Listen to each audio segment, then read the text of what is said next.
Sean todos bienvenidos, hermanos y amigos, a este compartir de la palabra de Dios que les ofrece la Iglesia Bautista Reformada, Baluarte de la Verdad. Que el Señor les bendiga. Es un placer estar con ustedes en esta ocasión para compartir esta pequeña porción de la palabra del Señor. Les invito a que vayamos al Evangelio de Marcos. Vamos a leer Marcos capítulo 3, versículos del 13 al 19. Dice así la palabra del Señor. Después subió al monte y llamó así a los que él quiso, y vinieron a él, y estableció a 12 para que estuviesen con él, para enviarlos a predicar, y que tuviesen autoridad para sanar enfermedades y para echar fuera demonios. A Simón, a quien puso por sobrenombre Pedro, a Jacobo, hijo de Zebedeo, y a Juan, hermano de Jacobo, a quienes apellidó Boanerges, esto es, hijos del trueno, a Andrés, Felipe, Bartolomé, Mateo, Tomás, Jacobo, hijo de Alfeo, Tadeo, Simón el cananista, y Judas Iscariote, el que le entregó, y vinieron a casa. Vamos a orar para encomendarnos al Señor en esta ocasión. Bendito Dios y Padre amado, gracias te damos por tu infinita misericordia que tú nos das. Gracias porque tú nos escuchas y nos guardas, porque tú nos proteges. Gracias por todas las bendiciones que tú nos has dado, porque tú eres santo y supremo, sublime y eterno. ¿Cómo no hemos de alabarte y de exaltarte si solamente tú eres Dios? Bendito Dios y Padre bueno, gracias. Gracias por todas tus misericordias que constantemente nos das. Enséñanos a hacer tu voluntad y a comprender tu palabra. Guíanos, Señor, aunque nosotros somos indignos a causa de nuestros pecados, con los cuales te hemos ofendido a ti. Te suplicamos que nos concedas el privilegio de acercarnos a ti, no por nosotros, sino por medio de aquel por quien podemos presentarnos en tu presencia, por medio de Cristo tu Hijo, nuestro Rey y Señor. Ayuda, Señor, ayuda al que va a exponer tu palabra, porque también es hombre, sujeto a debilidades y pasiones, como lo son todos los demás. Ayúdale, Señor, y bendice a todos los oyentes, para que tu palabra esté llegando a sus vidas y tocando sus corazones, y volviéndoles a ti.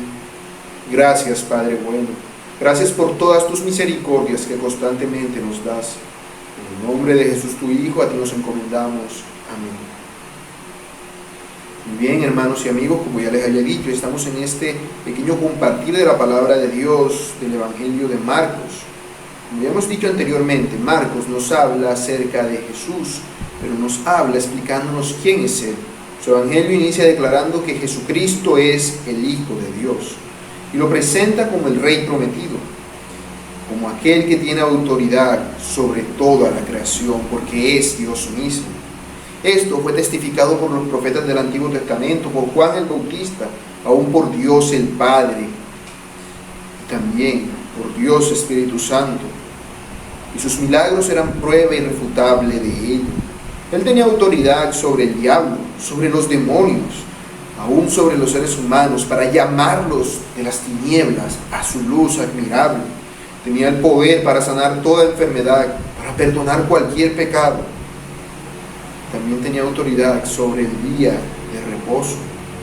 Todo esto le hacía objeto de odio de las entidades religiosas de su época.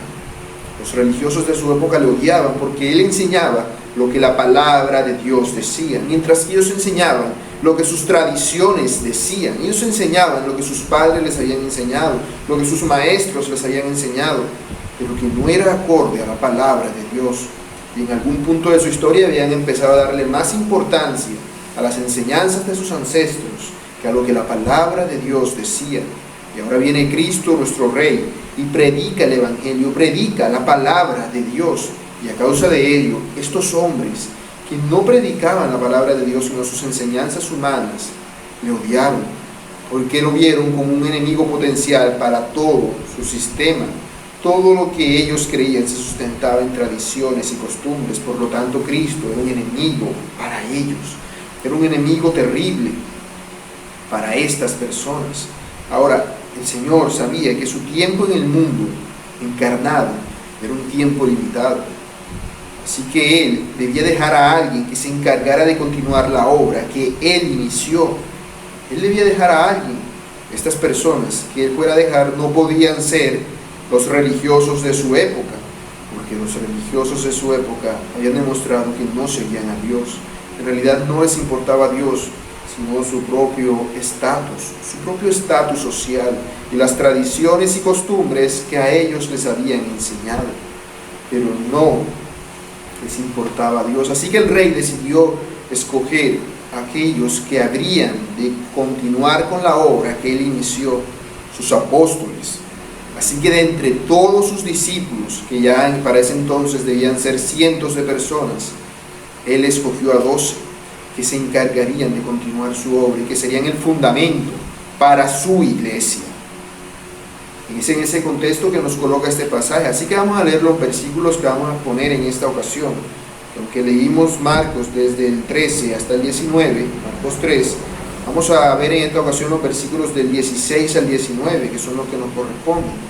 Dicen así: a Simón, a quien puso por sobrenombre Pedro, a Jacobo, hijo de Zebedeo, y a Juan, hermano de Jacobo, a quienes apellidó Boanerges, esto es, hijos del trueno, Andrés, Felipe, Bartolomé, Mateo, Tomás, Jacobo, hijo de Alfeo, Tadeo, Simón el canonista y Judas Iscariote, el que le entregó, y vinieron a casa.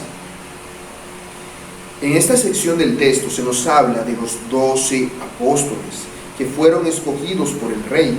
Recordemos, como ya hemos visto la vez anterior, que él los escogió en el monte y tras haber orado al Padre. Estos 12 apóstoles aparecen en los evangelios. Esta lista de los 12 apóstoles aparece en los 3 evangelios sinópticos, es decir, Mateo, Marcos y Lucas, y también en el libro de los Hechos. Y vemos que siempre tienen más o menos la misma organización. La organización empieza siempre en orden de los más cercanos al Rey, al Señor Jesús, hasta los más alejados. Por eso vemos que siempre empieza por Pedro y termina por Judas. El más cercano Pedro, el más alejado Judas Iscariote. Aún así hay ciertas diferencias. Sin embargo, algunos estudiosos de la Biblia los organizan en grupos de 3. En grupos de 3 según la forma en la que aparecen en los 3 evangelios, buscando una forma de concordarlos. Entonces suelen componer estos grupos de 3 de la siguiente forma. El primer grupo lo componen por 2 pares de hermanos, Pedro y Andrés, Jacobo y Juan, su hermano. El segundo grupo incluye a Felipe, Natanael, Mateo y Tomás.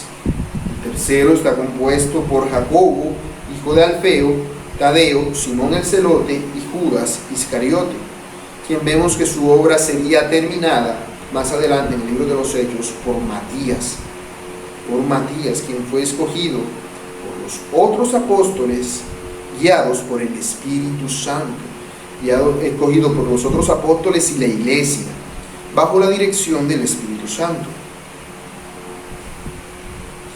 Entonces vemos que ese es el orden que se nos da de ellos. En los evangelios aparece mucha información acerca de los que conforman el primer grupo, principalmente los 3 principales, Pedro, Jacobo y Juan, porque siempre se mencionan junto al Señor como el grupo que tenía mayor intimidad con Él. Los otros casi no se mencionan, sino que simplemente se nombran en conjunto como los apóstoles. Así que vemos cómo no es mucho lo que podemos decir acerca de ellos, pero vamos a hacer el intento. Primero se nos habla de Pedro. Pedro siempre aparece como el primero, el vocero de los otros 11 apóstoles. ¿Cómo era Pedro? Pedro era una persona impulsiva, que siempre actuaba y hablaba antes de pensar, y por eso se metió en más de un problema en una ocasión. Sin embargo, el Señor transformaría a Pedro, convirtiéndolo de ser esa persona inestable e impulsiva, en ser el que sería el líder de los apóstoles. Por eso el Señor le puso por sobrenombre Pedro, que significa roca. Recordemos que su nombre original es Simón, pero el Señor le coloca por sobrenombre Pedro, porque él llegaría a ser una roca, él llegaría a ser el primero entre los apóstoles. Eso no significa que él sería el Papa de los apóstoles, ni algo por el estilo, porque no se nos da eso de que él tuviese algún tipo de autoridad infalible. o que tuviese una autoridad absoluta sobre nosotros, sino que de hecho Él era el que los lideraba, Él era el que los dirigía, el que los encauzaba, el que los encaminaba. Pero su palabra no era palabra absoluta. Y tampoco todo lo que hacía era perfecto, aún después del Señor resucitar. Porque recordemos que después de que ya el Señor ascendió a los cielos y los apóstoles están ya instituidos como tal, siendo apóstoles, y después de que Pedro ya ha sido reconocido como apóstol de Cristo por las cosas que sabe, por las cosas que enseña y por los milagros que hace, aún así él cometía errores. En una ocasión en Gálatas 12 nos muestra cómo él actuó de una manera indigna para ser un siervo de Dios y cómo fue reprendido por el apóstol Pablo, quien ni siquiera entra dentro de los 12. Por eso él mismo se considera un abortivo, un menor entre los apóstoles, y este le reprendió por su mala acción, y Pedro se sujetó a la reprensión de Pablo, aunque era, por así decirlo, inferior a él, lo cual nos da a entender que si Pedro fuera el Papa no hubiese aceptado tal cosa, porque alguien no podría ir contra él, porque él sería infalible, pero no era infalible, era un ser humano como todos los demás. Como le dijo a Cornelio, que se arrodilló delante de él porque vio que era un hombre de Dios, y Pedro le mandó a que se pusiera en pie, porque él era simplemente un hombre, servidor de Jesucristo, igual a todos los demás, igual a todos los demás. La tradición, no la Biblia, nos dice que Pedro murió crucificado en el Imperio Romano, en el Coliseo, boca abajo. Fue crucificado boca abajo por petición propia, porque se sentía indigno de morir en la misma forma que el Señor. Así que lo crucificaron boca abajo por petición propia. También se nos habla de Jacobo y Juan. Estos hijos de Zebedeo también serían personas transformadas por Jesús. Él los llamaría Boanerges, esto es, hijos del trueno. Este es un apodo que el Señor les está dando. En el caso de Pedro, el apodo que le estaba dando de Pedro era un apodo que simbolizaba lo que el rey quería que Pedro llegara a ser. Pero en el caso de Jacobo y Juan era un apodo que significaba lo que el Señor quería, que ellos dejaran de ser hijos del trueno, de que dejaran de tener esa actitud fanática y crítica que los caracterizaba tanto, esa actitud tan terrible. Él les está recordando que esa actitud no es la correcta, por eso los llama de esa manera. Se nos presentan siempre junto con Pedro, junto con el Señor, con un grupo selecto de los que eran más íntimos entre los 12, con el Señor Jesús. De hecho, ellos estuvieron durante la transfiguración del Señor y también junto con los demás apóstoles en el día de Pentecostés. Ellos tuvieron cada uno su propia muerte. Jacobo murió, según la Escritura, martirizado por el rey Herodes Agripas. Esto lo encontramos en Hechos 12:2. Sin embargo, su hermano Juan, la Escritura nos dice cómo murió, pero la tradición nos indica que murió de muy avanzada edad, siendo el único de los apóstoles que de hecho murió de muerte natural. Se cree que murió alrededor del año 100 después de Cristo y que él fue el único de los apóstoles, como ya dije, que murió de una forma natural. Algo que vemos, hermanos, en el caso de Juan, que tuvo la oportunidad de escribir 5 libros del Nuevo Testamento, algo que vemos de él es que en sus libros, en sus epístolas, se habla mucho acerca del amor, lo cual nos da una evidencia del cambio radical que se dio en su vida a causa de la obra del Señor. Pues pasó de ser esa persona crítica y repulsiva, que era un hijo del trueno, a ser un hombre de amor por causa de la obra del Señor en su vida. El cuarto, según el orden que nos da Marcos, sería Andrés. Andrés era el hermano de Pedro. Él había sido discípulo de Juan el Bautista antes y comenzó a seguir al Señor al principio de su ministerio. Las pocas veces que se nos menciona a Andrés en los evangelios, se nos menciona como alguien que lleva personas al rey. de afuera a su hermano Pedro, quien conoció al Señor a través de él, de un muchacho que tenía 5 panes y 2 peces, cuando no había forma de alimentar a una gran multitud de personas, o de un grupo de griegos que querían ver al Señor. Andrés fue el que los vio a él. Era una persona dispuesta a guiar a otros a Cristo. Según la tradición, Andrés murió poco después de presentarle el Evangelio de Jesucristo a la esposa de un gobernador romano. Cuando la esposa de este gobernador se negó a retractarse de su fe en Cristo, el gobernador hizo que crucificaran a Andrés, y lo crucificaron en una cruz en forma de X. Y estuvo crucificado en ella, según cuenta la tradición, durante 2 días, tiempo en el cual Andrés no cesó de predicar el Evangelio a todos los que pasaban por ahí. Mientras estaba crucificado, seguía anunciando la palabra de Dios y guiando a otras personas a Jesucristo. El siguiente apóstol que se nos menciona es Felipe. Felipe era de Betsaida, el mismo pueblo del que eran Pedro y Andrés.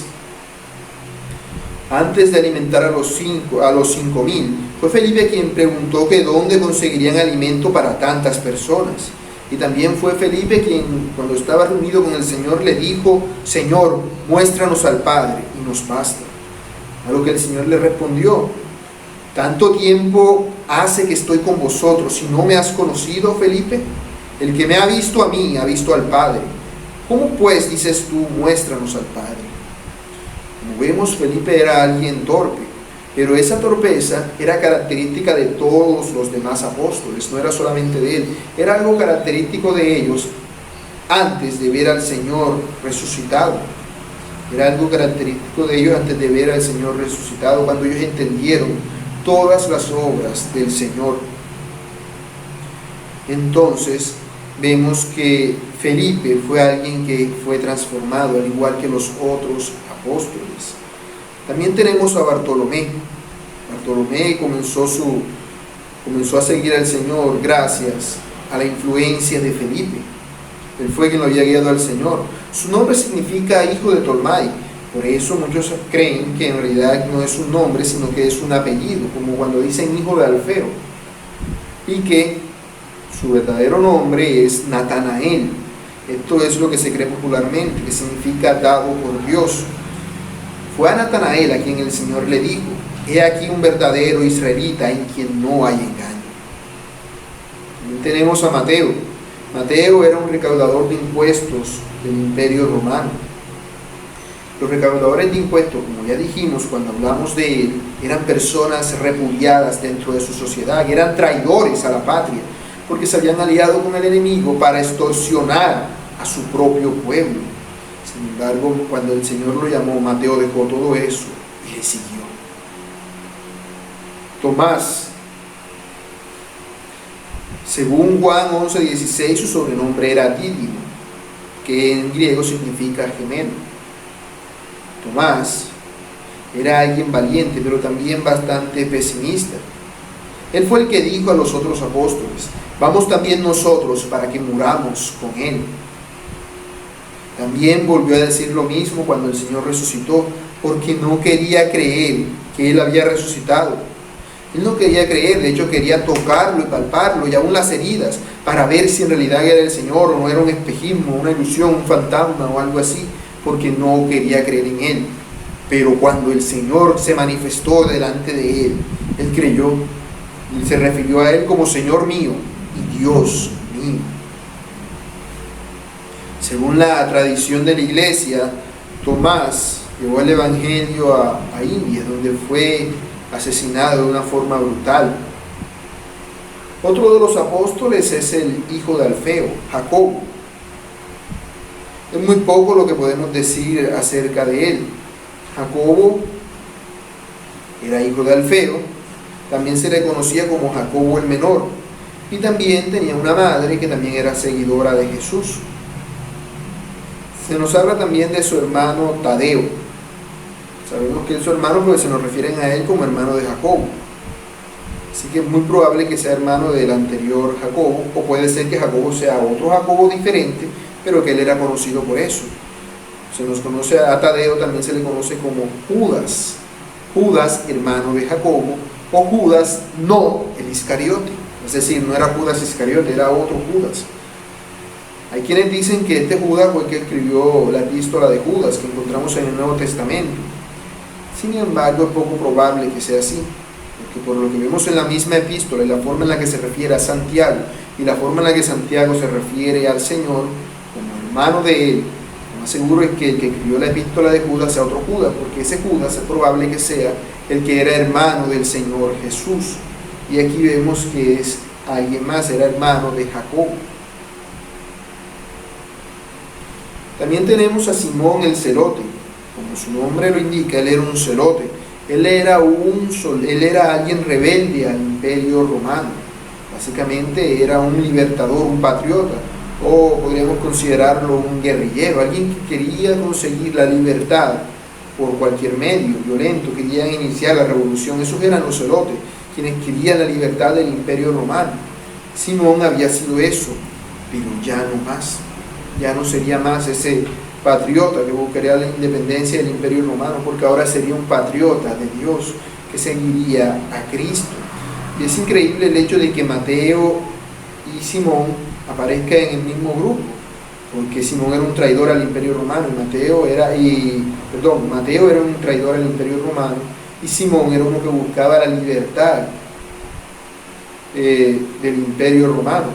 Mientras Mateo traicionaba a su pueblo, Simón procuraba la libertad por cualquier medio.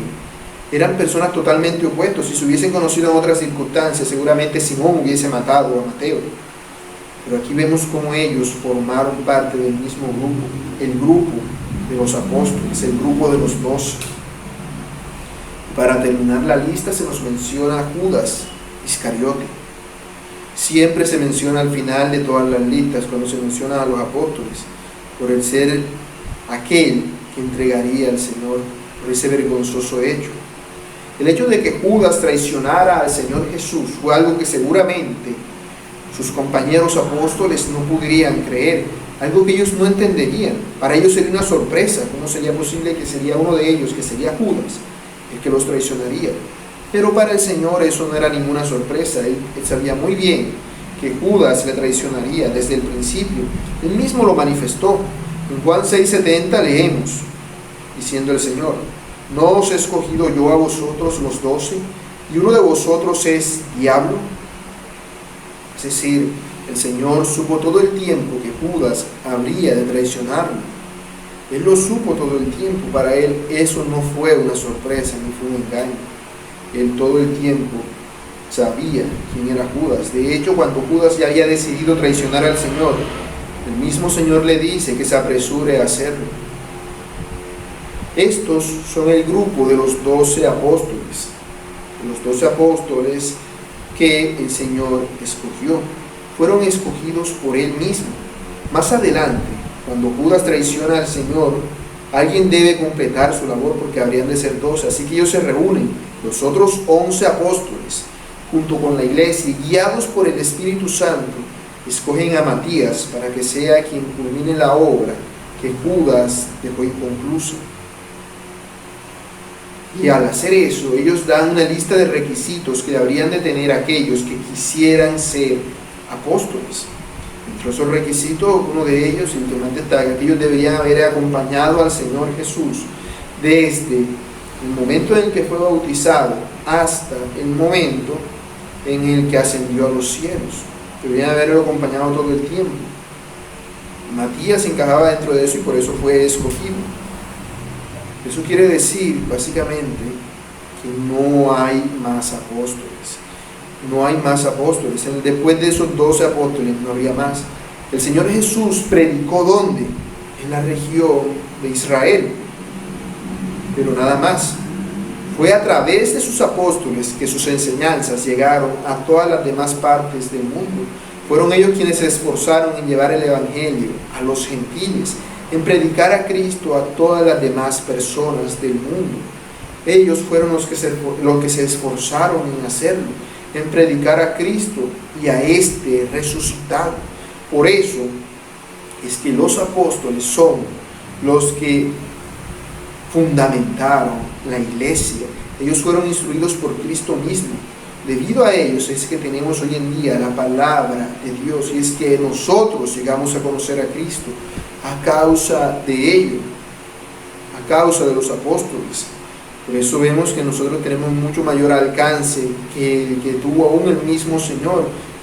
Ellos hicieron cosas más grandes que Él, porque predicaron el Evangelio a muchas más personas que las que Él había predicado durante el tiempo que estuvo en este mundo. Entonces vemos cómo ellos se expandieron y predicaron el Evangelio, de manera que con ellos se cierra el grupo de los apóstoles. No hay más apóstoles. De hecho, en Apocalipsis, cuando se menciona la ciudad santa, la nueva Jerusalén, vemos que alegóricamente se nos habla de que esta tiene 2 entradas y cada una tiene el nombre de los 12 apóstoles. De manera que los apóstoles son 12. No puede haber más apóstoles. El hecho de que haya más personas hoy en día que quieran llamarse apóstoles es una farsa. No hay más apóstoles. Los apóstoles eran esos, y ese fundamento es todo lo que se encuentra registrado en las Escrituras. De hecho, el Evangelio de Marcos que estamos leyendo fue escrito por Marcos, pero todo lo que Marcos llegó a saber lo aprendió seguramente a través de Pedro. Así que fue a través de las enseñanzas de los apóstoles que tenemos nosotros la Escritura el día de hoy. Para el Señor hubiese sido muy fácil escoger a personas que ya hubiesen estudiado, hubiese dicho, no, bueno, estos de acá son sumos sacerdotes, este de acá es sumo saduceo, este de aquí es esto y este de aquí es aquello. Estas personas ya están preparadas, nada más es aclararle las cosas para que entiendan el Evangelio y van a ser siervos perfectos. Pero el Señor no quería siervos perfectos, porque de esa manera su poder, su nombre no sería glorificado. Ellos eran personas comunes y corrientes, como lo somos ustedes y yo. Eran personas que de hecho no tenían nada que ver con la religión antes de que el Señor los llamara. Eran personas insignificantes delante de la sociedad, pero para Dios fueron muy importantes. El Señor no los escogió porque viese algo en ellos que dijera, no, estos van a llegar a ser buenos apóstoles. De hecho, eran todo lo contrario. El ejemplo más claro de ellos es que el líder de ellos, Pedro, de hecho era el más difícil de tratar de todo. Era básicamente ese estudiante terco y necio que nunca entiende. Eso era Pedro. Sin embargo, el Señor lo transformó, así como hizo con los otros apóstoles, y los convirtió en las personas de mayor influencia de la historia. Como se nos dice en Hechos 17:6, estos eran hombres que trastornaron el mundo entero. Estos eran los apóstoles, personas que trastornaron el mundo entero, y el Señor escogió a personas así precisamente para demostrar lo poderoso que es Él, el gran poder de Dios. Porque ¿cómo se muestra mayor poder? ¿Quién tiene mayor poder? ¿El hombre que viene y mata al otro con una pistola? ¿O el hombre que vence a un ejército con una cuchara? Entre más insignificante sea el instrumento, más resaltable es aquel que hace la obra. Por eso el Señor escogió a estos hombres insignificantes, a estos hombres a los cuales nadie hubiese escogido para esta labor, porque eran personas así. Fue a estas personas a las que el Rey escogió para manifestar la grandeza de su poder.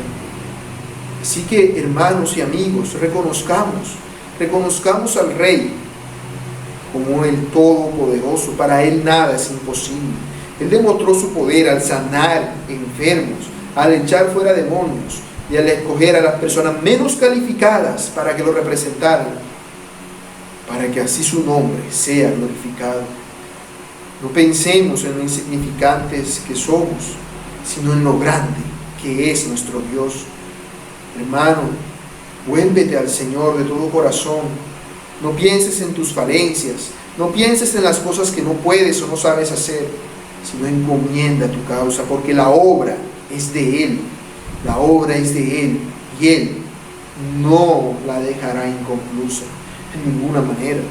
Amigo que nos estás viendo, el Señor, no te voy a decir que el Señor te ama. El Señor, si vives en tus pecados, te odia, te aborrece y quiere destruirte a causa de tus pecados, porque eres su enemigo. Pero si te vuelves a Él, si te arrepientes de todo corazón, de todos tus pecados, y te vuelves a Él y le reconoces como tu Rey y Señor, y te vuelves a Él en humillación, haciendo su voluntad y no la tuya, Él te recibirá en su reino, así como recibió a estos 12 hombres. Así como recibió a estos 12 hombres, te recibirá con los brazos abiertos y te permitirá llegar a ser parte de su reino. Oremos. Bendito Dios y Padre eterno, gracias te damos por todas tus misericordias para con nosotros. Gracias porque escogiste a vasos de deshonra como nosotros, Señor, para hacernos vasos de honra. Por tu infinita misericordia, Señor, para resaltar lo inmensa que es tu gracia, lo perfecta que es tu obra. Gracias, buen Dios, por habernos llamado a pesar de nuestros pecados. Gracias, Señor, por todas las personas que nos están viendo. Obra en ellos, oh Padre bueno, y transforma sus vidas a tu imagen. Transforma sus vidas en vidas semejantes a la tuya, vidas que sean para tu gloria y para tu honra. Abre los ojos de su entendimiento, así como lo hiciste con aquellos 12 hombres, Padre. Abre los ojos de su entendimiento, Señor. Abre los ojos de su entendimiento para que se vuelvan a ti, para que te conozcan y para que te sirvan, para que te reconozcan a ti como el único, el supremo, el verdadero Dios. Por eso, Padre amado, por todas tus misericordias, por enviar a tu Hijo Jesucristo a morir en la cruz por nuestros pecados, los pecados de insignificantes seres humanos como nosotros, es que te damos las gracias. Gracias, Padre bueno, por toda tu obra, por tu infinita misericordia, por tu gran poder y por tu gran amor. A ti nos encomendamos, buen Señor, en el nombre de tu Hijo, nuestro Rey y Señor y Salvador, Jesucristo. Amén. Muy bien, hermanos y amigos, ha sido un placer poder compartir la palabra de Dios con ustedes en esta ocasión. Nos vemos la próxima, que el Señor les bendiga.